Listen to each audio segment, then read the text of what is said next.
Los cumpleaños son momentos muy agradables. La familia y los amigos se reúnen para celebrar, y esto se hace en el aniversario del natalicio. Todos conocemos la fecha de nuestro nacimiento, y esta fecha es tan importante que el gobierno lleva registros muy cuidadosos del hecho. Pero ¿cómo se sentirían ustedes si yo llegara a su casa y anunciara que había decidido cambiar la fecha de su nacimiento? Dudo que algunos quedarían contentos. Particularmente si la única razón que yo tengo para cambiar la fecha fuese simplemente que a mí me gusta un día distinto. Este programa trata un punto similar. ¿Cómo es que el día de adoración que Dios ha apartado para celebrar el cumpleaños de la tierra fue cambiado?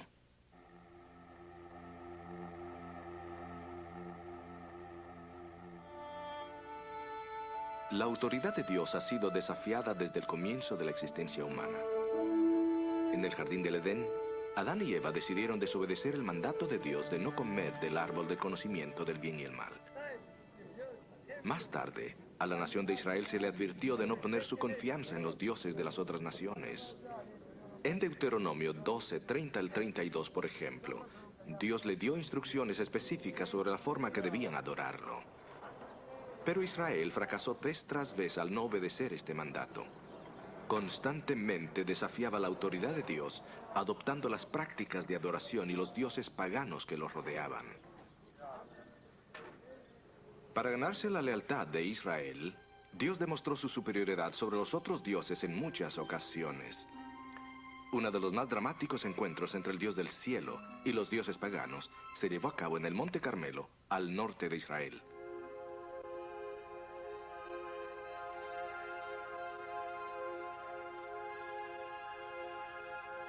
Acab, el rey de Israel, había arrastrado a la nación a la adoración del dios de la fertilidad, Baal.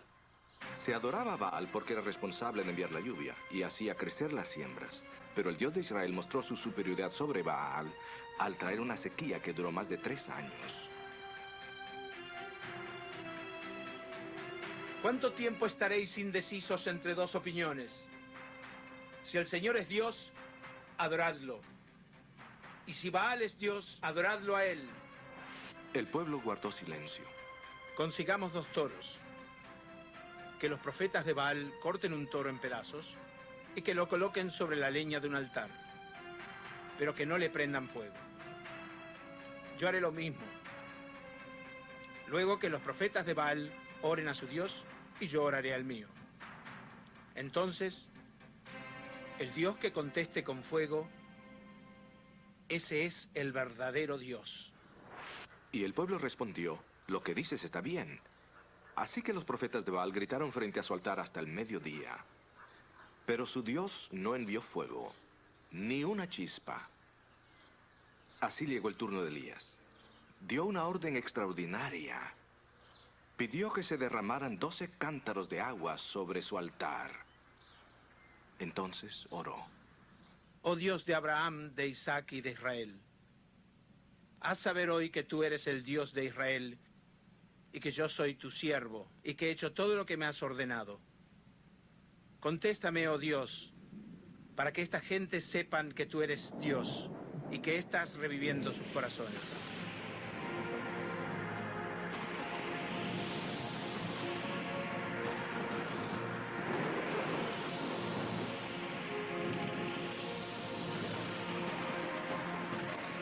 Con esta dramática demostración no le quedó duda a Israel que Dios tenía autoridad suprema. Se demostró que los dioses paganos eran impostores. También quedó claro que Dios amaba a Israel y deseaba restablecer su relación con ellos. Eso quedó demostrado tangiblemente cuando Elías pidió lluvia, porque esa tarde Dios envió una tormenta que acabó con la sequía.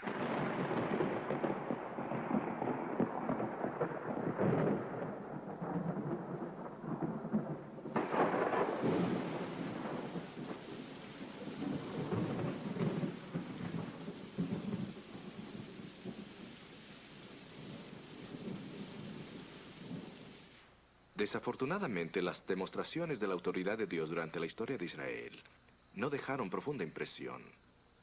El asunto de la autoridad de Dios en contra de la autoridad del hombre continuó hasta la era cristiana.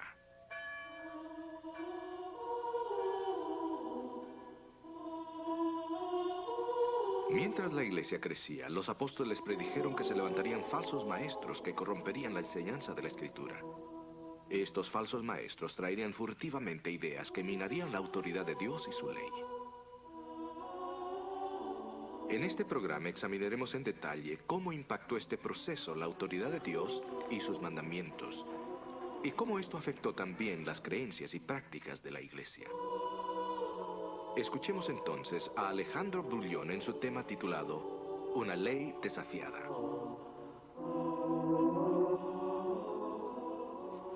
Hola amigos, ¿cómo están? Bienvenidos nuevamente a este programa. Hemos llegado a la parte donde Daniel bosqueja en detalle los combatientes de este grande conflicto que culminará finalmente en un enfrentamiento semejante al de los días de Elías. Antes de ver específicamente esto, repasaremos uno o dos de los puntos que estudiamos en nuestro último programa. En el transcurso de la historia, los hombres nunca han podido mejorar los 10 mandamientos. Los mandamientos de Dios han servido como la base de los gobiernos alrededor del mundo. Sin embargo, Daniel predijo que un poder trataría de cambiar la ley de Dios. La Biblia dice que los 10 mandamientos de Dios son la imagen del carácter de Dios reflejada como en un espejo. Ustedes saben que es imposible cambiar la imagen de alguien sin antes cambiar el carácter de esa persona. Y nosotros sabemos bien que Dios no cambia absolutamente. A pesar que el poder del cuerno pequeño piensa cambiar la ley de Dios, en realidad no lo puede hacer. Tratará de hacerlo. Y de alguna manera conseguirá engañar a mucha gente que no percibirá el modo astuto y sutil como los engaños serán introducidos. El diablo tiene una verdad falsa. Miren ustedes, para que algo pueda ser falso o fraudulento, tiene que parecerse mucho al original. Para el ojo no especializado, el artículo debe verse como genuino. La diferencia debe ser prácticamente imperceptible. Esta es la forma como el diablo ha trabajado a través de los siglos. Por eso se le ha llamado el maestro engañador, porque él sabe cómo engañar, especialmente a aquellos que han crecido en un ambiente cristiano. Sus engaños deben ser sumamente sutiles, casi desapercibidos, para poder engañar a esas personas. La única forma que una persona puede discernir entre lo verdadero y lo falso es mediante la lectura de la Biblia. Esa es la única forma de averiguar lo que es genuino. Desafortunadamente hoy pocas personas realmente estudian la Biblia y por lo tanto estas personas son presa fácil para el enemigo.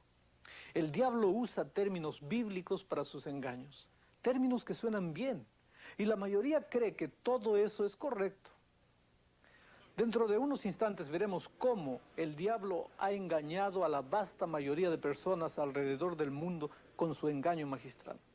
Pero antes que nada, vayamos a Daniel 7 y notemos nuevamente la profecía acerca del trabajo de este cuerno pequeño. Voy a leer.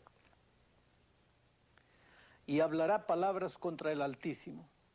A los santos del Altísimo quebrantará. Pensará en mudar los tiempos y la ley. Y entregados serán en su mano hasta tiempo y tiempos y medio tiempo. Amigos queridos, hay dos cosas que la profecía